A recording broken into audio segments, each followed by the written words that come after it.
Hello friend आपण मानक प्रिय सीरियल माया और ममता सीरियल देखिए जबरदस्त सीन अच्छी रूपसा और मामा मिसी पल्लवी को हैरान करने करुँच बहुत बड़ षड्यंत्र।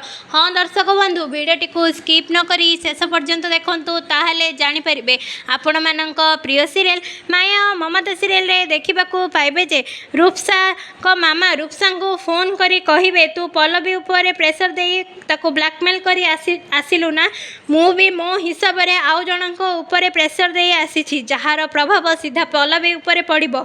एपटे विनोद घर को फेरबे विनोद को देखी ममता आसी पचारे तमर ए ड्रेस केमिति खराब है किए तमर ए ड्रेस खराब कला ता ना कौन कुह कुह ता ना कौन हेले दर्शक बंधु विनोद कौन कहींपारे जे ए सबू जानी शुणी रूपसा मामा करिसेंति बोली कि नहीं कमेंट माध्यम जणे दिंतु। आम चैनल को लाइक शेयर सब्सक्राइब करने को जमारू भी भूलु नहीं। आज राति 7टारे देखंतु आपण मानक प्रिय सीरियल माया और ममता एबे केवल सीधा टीवी रे।